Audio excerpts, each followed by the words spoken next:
दोस्तों आज આપણે બનાવીશું ભીંડાનું શાક। એમાં પહેલાં તેલ નાખીએ, એને થોડી વાર ગરમ થવા દઈશું। ચલો તેલ ગરમ થયા પછી એમાં નાખીશું લીલું મરચું, એને થોડી વાર માટે શેકાવા દઈશું। એના પછી નાખીશું વાટેલું મરચું, આદુ લસણ અને મરચું।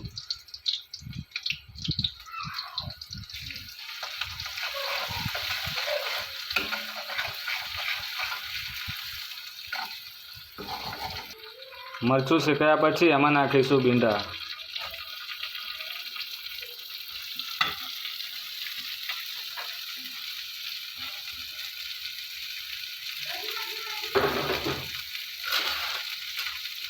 પછી એમાં નાખીશું ગરમ મસાલો,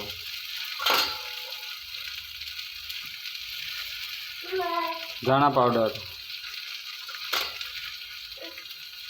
હળદર, થોડું મીઠું। હવે એને મિક્સ કરી દઈશું। હવે મિક્સ કર્યા પછી એને થોડી વાર માટે શેકાવા દઈશું। એને ધીમા તાપે ગરમ થવા દઈશું। આદિવાસી સ્ટાઇલથી ભીંડા।